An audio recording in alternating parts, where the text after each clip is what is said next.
Hi, everyone, and welcome. I'm Michele Tracy Berger. I'm an academic and speculative fiction writer.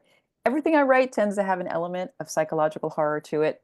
I'm also a coach, and if you are new here to this channel, it's named after my coaching practice, the Creative Tickle. And we take a fun and accessible approach to looking at issues of creativity. And one of the things that I love to do is to connect with writers and hear about their process. So I'm here with Tamika Thompson, who is a horror and suspense author. She's the author of Unshod, Cackling, and Naked from Unnerving Books, which is a short story collection, which was also the 2024 Next Generation Indie Book Awards winner for horror. And I have to say, y'all, it was one of the best things I read last year. Oh, thank you. In a moment, she's going to tell us more. One of the reasons why I wanted to have Tamika with us today is that we have a lot of overlapping interests, which I've discovered because we've been on a number of cool in-person panels as well as like virtual events. So we're both published by Aunt Luke Books. We're both interested in the intersection of gender and race and horror, and we also are graduates of the Vona Voices Writing Workshop. Welcome, Tamika. Can you tell us a little bit more about all that you do and what you write and all that good stuff? Yes, thank you for that. Thank you for having me.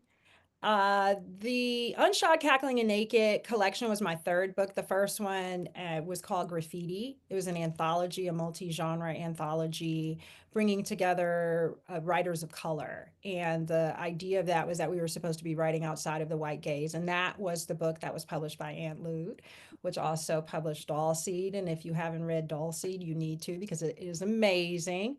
Oh, The next book is Salamander Justice, which was my novella, and that was published by a small horror press called Madness Heart Press. And then Unnerving Books put out Unshot, Cackling, and Naked. On March 11th, I will have an official announcement about my two novels. The first novel is going to be out in 2026 and the second one in 2027. So I'll have official title and details on that, but we can certainly talk about the topic. But I'm really excited about that because I feel like it's finally bringing together everything that I've been working on for the past decade. well, that's so powerful. So I feel like this is like the appetizer, the teaser for people, get them excited because that March 11th is not very far away. So would you share with us a little bit about, I think when we have a collection or when we have a novel, we have a major work coming out, we have some goals for it, we have some hopes, we have some aspirations, and I'm wondering if you could share some of the things that you really are hoping that this book will do in the world or who it might, the kinds of readers it will attract. My goals for the first novel are pretty specific. Is that I want to get a conversation going on the topic of gun violence in America. I had researched it for a couple of years before I began writing. And I think that there's been a national conversation that's been lacking. The attention that's paid to it is episodic. It's usually related to a school shooting that makes it on the news. And gun violence in this country is a public health crisis. And I Absolutely. feel like that broader, deeper conversation hasn't happened. And the characters in my book are facing supernatural threat, but they're also facing the dangers that come with poor housing, poor education, high crime, but then also just pervasive gun violence.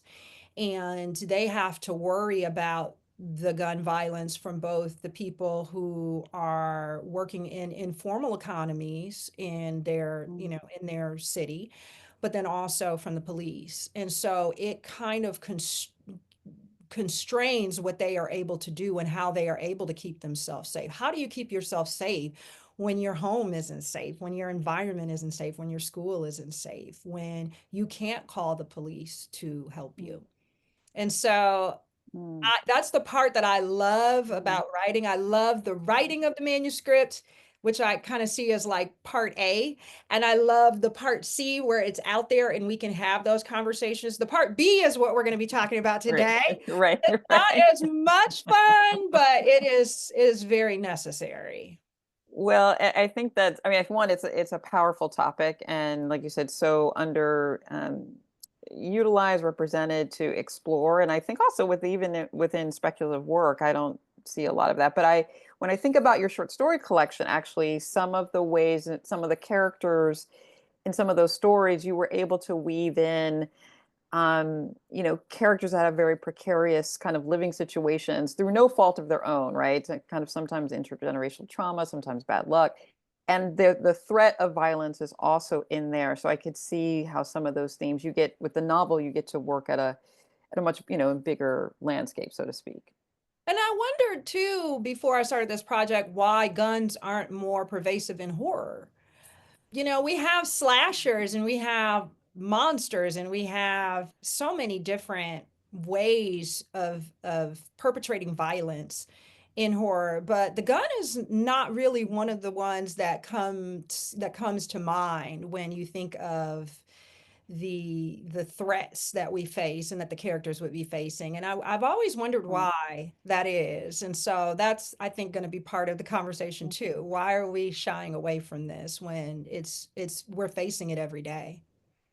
And so it sounds like you will obviously have the readers from who have followed you from, other publications, but also this sense of bringing in maybe people who are really interested in seeing characters grapple with both the sort of supernatural, like the external and the internal threats, I think will be really interesting. So a Yes. whole new group of readers. Yes, I'm hoping to expand the readership and to get the conversation going. I hope that the people who have been following me up to this point like the book. There's a part of me that's like, oh, I hope you guys love this one too. There's always, I feel like so much of managing being a writer, so much of being a writer is kind of managing mindset, which we'll talk about in a minute. But I was wondering if you could tell us one of the things I'm really fascinated by, and I don't think people across the writing landscape, whether people are more indie or self-published, or if they're traditionally published, like we don't really talk about the power of submission. And I think, one of the things that, besides what we write, the only other thing that we can control is our how much we submit, where we submit. So I'm wondering if you share with us your submission story. So did you pitch this to them? Did it come on spec? Did you write a proposal? Kind of a little bit about that process. All of the above on Ooh. every book. Um, so I have a workshop that I do called The Art of the Query because I'm really Mm, passionate about this topic. So when you told me that that was what we would be discussing, I got so excited. I do it in person and virtually, but it's targeted to marginalized writers because I feel like when I am out in the world, I find a lot of marginalized writers who have manuscripts that they are sitting on mm, because no one has told them how labor intensive the submission process is or the querying process is. And so I break that workshop into mm, querying and submissions because it's everything that I've gone through. And I use my mm, actual letters as mm, examples and samples for them as a template that they can use to draft their own because by the end the point is that they will have their cover letter and they'll have their list of places they're going to send it to. But mm, I started off as an indie author. The first manuscript was that Aunt Loot manuscript and I had sent it out to multiple places, just writing a cover letter, researching the press, researching the editor that I was sending it to, and we'll talk about that mm, when we talk about my mm, tip. mhm, mhm, And going through the rejection, mm, allowing that rejection to be redirection, not mm. taking. Oh, love that. Love that. Yeah, Okay. that's my Yes. mantra. Rejection Hmm. is Hmm. redirection. It's just getting you closer to that yes, because you Hmm. only need one Absolutely. yes. You only need one. Absolutely. And sometimes if you do the submission in phases, which I've always done, I don't send it out to everybody. I send it out to, maybe 4 or 5 places Mm, and get some mm, feedback because some mm, of them might actually have notes for you. And then you can take those, you can pull the manuscript back and use those notes and then send it out again. And I did that with the anthology, with my novella, same mm, process. mm, Small horror presses. I knew which presses would want a creature feature. And I sent it to the creature feature places. mm, And it still got rejected by some of them, but I found that yes. I found mm, that person who was like, I read this and that's really what it is finding that partner. Same with the collection. So when I got ready mm, to send out my novel, one of my horror writing colleagues, Regine Darius, she's Mm, amazing. She had read mm, it and she had actually given me developmental notes on one of the earlier drafts. And she said, now, mm, wait a minute, Tamika, you are not going to send this out to publishing houses again. I want you to mm, try for an agent. mm, And I was mm, like, oh, I heard that. I was just on my, like, mhm, indie author, knocking down the doors, kicking them in, going in. And I was like, oh, an agent. Let me think about that. And I started researching some agents who might be interested in more of a social horror and not so much a thriller, which mm, is hard to find. And so that's the research. That's the digging deeper. And I found the people who I thought would be good representatives of the manuscript. And I did that entire submission process again, but with an agent instead of sending it to the publishing houses. mm. And when I met my agent for the first time, it just clicked for me. She had read deeply in the genre. She understood the genre. She understood the characters and the landscape that the manuscript was in. And she started that process over again because that's really what it is. It's just another submission process. Now your agent is doing the submitting. The agent is taking that manuscript and sending it to the editors that she believes will love it and want to work with that author. And so you're just Yes, constantly on submission. And so you have to absolutely. submit to the submission process. That's right. That's the hard part But because you really do. I mean, internally, I want to go from I have written this thing, I have polished this thing, I have let my people read it I know are going to give me good notes. And then I want to jump to, and now it's out here and I can talk and to you readers. get right, and you get to be the author, just the author in public, basically. But everything you said is, one, I will definitely put a link to your classes because I think it will be so powerful. I do a little bit of this work in my Chart Your Path to Publication course, and everything that you said is like people, many newer writers, even some kind of established writers, they don't really take the time to do that level of crafting of, yes, and what they'll do is they'll do a batch, like I'm going to send it to 25 agents, or I'm going to send it to 25 publishers, and you really can then actually hurt yourself because if your query is not as targeted,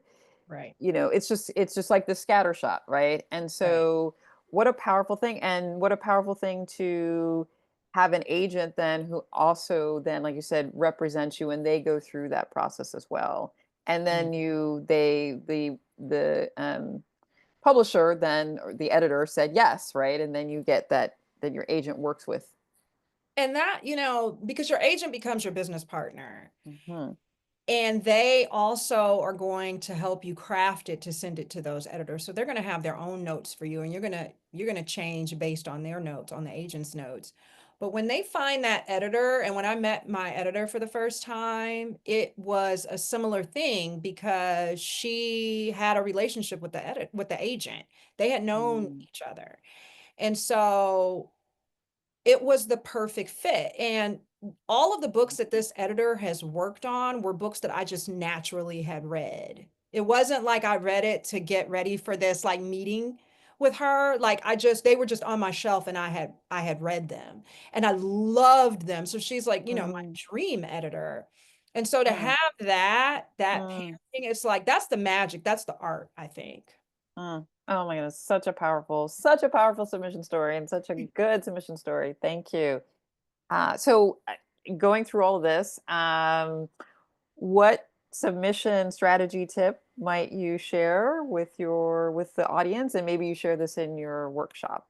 I do. I think the hardest part of the submission process is not actually the cover letter. And when I do the workshops, a lot of the authors want to spend a lot of time on the cover letter, and that's fine because a lot of them are writing it for the first time.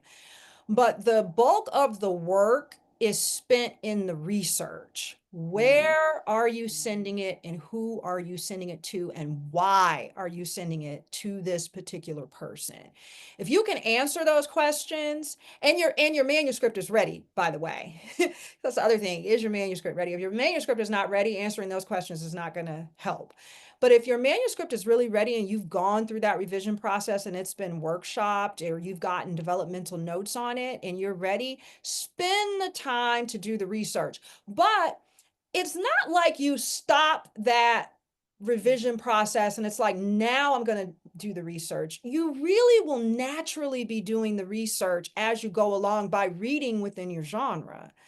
So you should be mm, reading the books that are similar to yours, the anthologies, the magazines, the journals. You should be subscribing to the newsletters of all of the places where the authors work that you aspire to be, where their work is being published and where you one day hope to be published. So that natural reading process, and it's so easy now because everyone has got social media. So you don't even have to really go out and you just subscribe to a bunch of stuff and it's coming to your inbox, it's coming to your Facebook. It's so easy to do the research, but you have to be mindful and you have to actually do it. And I think that that's the big thing that I try to address is just mm. telling them you need to know why you are sending it to this person. You should be Yes. able to reference some other books that they have edited that may be similar to yours or how yours might be different. What's on their backlist? What do they like to read? The letter should not just be a form letter that gets sent out that way. There should be no dear editor or dear agent. Everything needs to be tailored to that person. That first paragraph is really, I noticed that, or I Yes. saw that you were interested in. I mean, and they got websites, Right. you know? Right. And it's such a powerful thing because that's the one thing you can control out of this whole process is the depth of your research. And if like you said earlier, your agent now is they're a business partner. And so if you're asking for that person's time and energy and commitment, then do the work, right? But it is also like they have to commit the time to sitting down and reading. And like you said, they can read, across the different domains and also, think about like, okay, if I can't read, if the author, the editor, excuse me, the agent is representing someone, maybe they can't read everything by that person, but they can read a short story or novella and a first chapter of the novel to get, like you said, a feel. So that kind of embodiment, I think, then goes into the query letter. Yes, yes, yes. It's so much that letter is the last piece Mm, of mm, everything, mm, And so you don't even really need to think about that letter mm. until you've done all of the other exhaustive work. You, Yes. you know, you have a polished manuscript, you have done the research, you have read everything, you know what your comps are. You've done your Yes. market research, and then letter is like, oh, okay. It should be Mm. easy to write if you've done all of that. And that's the way I felt really just briefly. That's when because I, Aunt Loot Books did an open call in 2022. And because I had taught much of their nonfiction work, I knew about them as a press. I researched, I saw that their fiction was very uneven in terms of what they were publishing recently, and they had deficits in like Afrofuturism, speculative fiction, and horror. So I wrote, I did the research, and I feel like I wrote like one of the best query letters ever because it was exactly coming out of what you're saying, right? And so the strategy does really work. I think when you tell writers, sometimes early writers, they just don't necessarily believe us, but it really will pay off. Thank you for that invaluable submission strategy tip.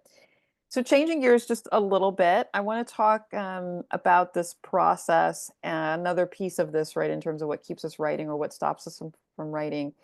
And some people call the kind of forces inside of us that can sabotage us. Some people call them inner critics. Some people call them inner evaluators or inner judges. And I'm wondering how you have navigated those, if you have those. And I think you also do some teaching around this kind of work as well? Yeah. Yes. So I break my manuscripts into two sections. The first section is the drafting section, and then the second one is revision. And so very early on when I was super early and I was just starting to put, pages together, an instructor that I had gave us this sheet that had the phrase on it, "Take my inner editor." And it was a joke, but it wasn't a joke. And he said, before you draft, every day before you sit down at your computer to draft, I want you to press this imaginary button and I want you to say to yourself, "Take my inner editor." I took this literally. And it changed everything for me because what I was doing before that was sitting down and drafting, and I would draft something and then I would delete it. I would start drafting and I'm like, no, that's not right. And it was taking me forever to get through a story, to get through a manuscript. And once I got this inner editor button and I told myself, you need to quiet that voice in order to Mm, be able to get through this draft. Press it, take my inner editor, and I just let the characters and the story guide me. Now, mm, I had mm, done research before. It all comes back to research. Before I sit down to draft, I have done the research. I know the characters, I know the setting, I know the landscape. I'm a plantser, so I kind of mm, plot and plan as I go and outline as I go. And then I go mm, back and I revise the outline and do all of that. But before I sit down to draft, I have done all of that. So for me, I need to let it flow. I mm. cannot be revising. I cannot be an editor while I am drafting. And so I get to the end of my novel that's coming out is like around 100,000 words. You get to the end of that, can let the editor come in and then you go back. That's the revision piece.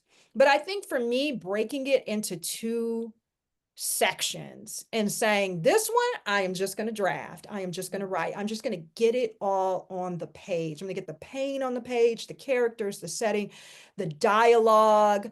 Yes, some of this needs to be put in together, but I'll just make a note in there and I can come back to that later. But I need to keep going. I need to keep going in order to have something to edit. And then when I get to the revision piece, then I can let her out and let her critique and let her say, that does not work. What are we doing here? Let's try to smooth this out. That's her job there. That's not her job in the draft. Absolutely, absolutely. So well said. And I think that people often want to bring, they think they can do both. They think they can do, I'll just tweak this.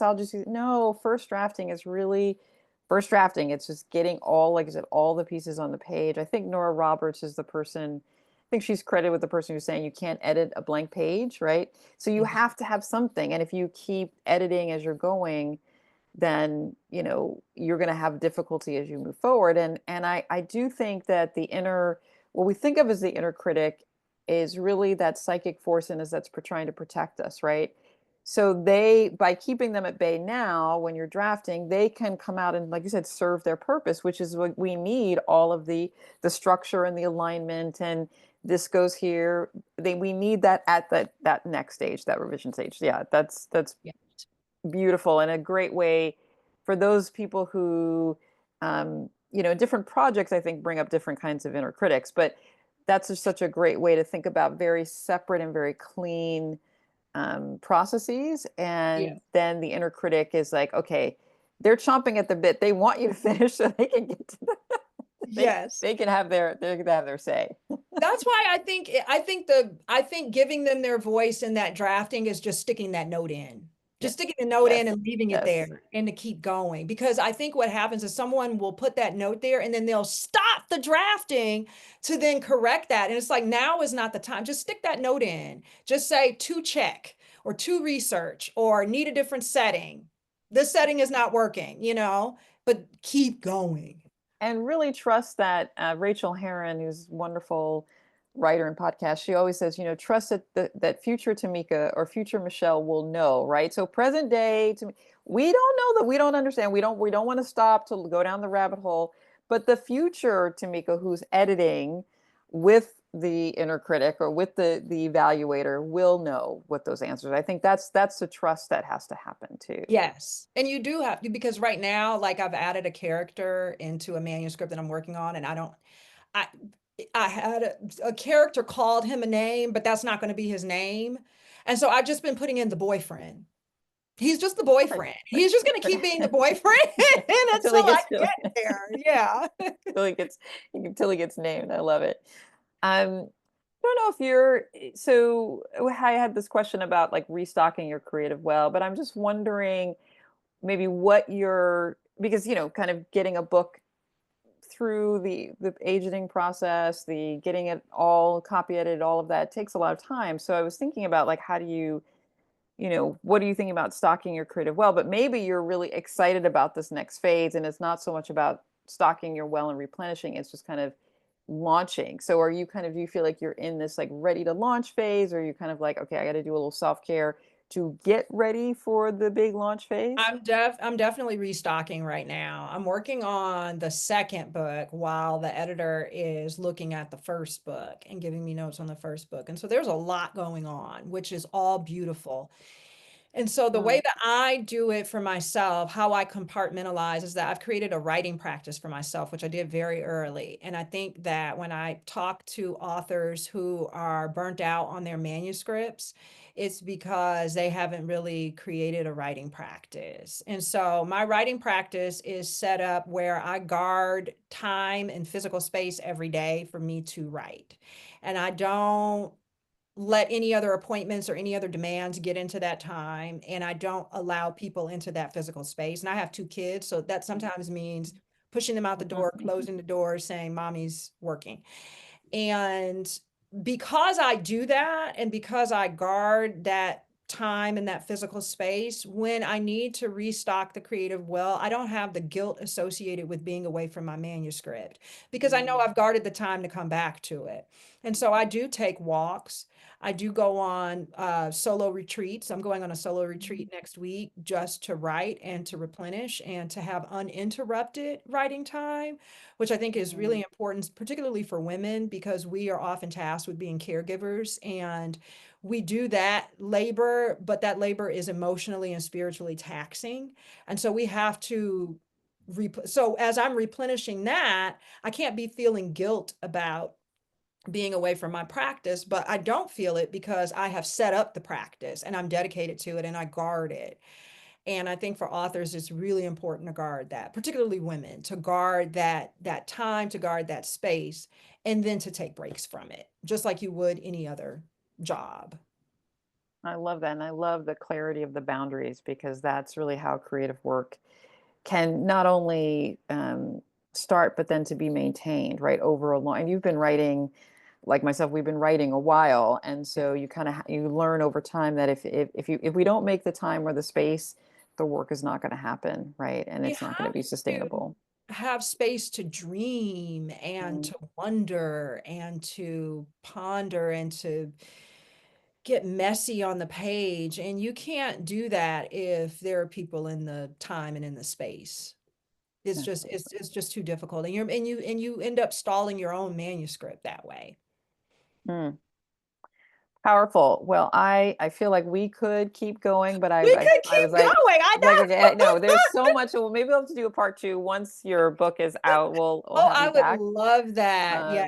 Because there's so much I know you're going to learn about this particular novel launch. And I also, the other thing we share is that we both started in short fiction and then are worked our way to novels. And a lot of times it's a different order. And That's I a just so, whole yeah, right. conversation. I feel okay. That'll be part two. Because Yes. I'm really curious.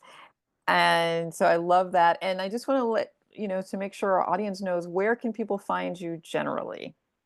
So I have a blog and newsletter called Tamika Talks Terror, and that and all of my social media, all of my updates is available on my website at tamikathompson.com. Okay, and I'll make sure to link, we'll have a link to that, and we'll also have a link to your courses. And Tamika, I'm just wishing you so much joy and success in this next phase of being an author and being an author in public, and can't wait till we have plots and meet up again. Yes, thank you so much. This is fantastic. Take care. You too.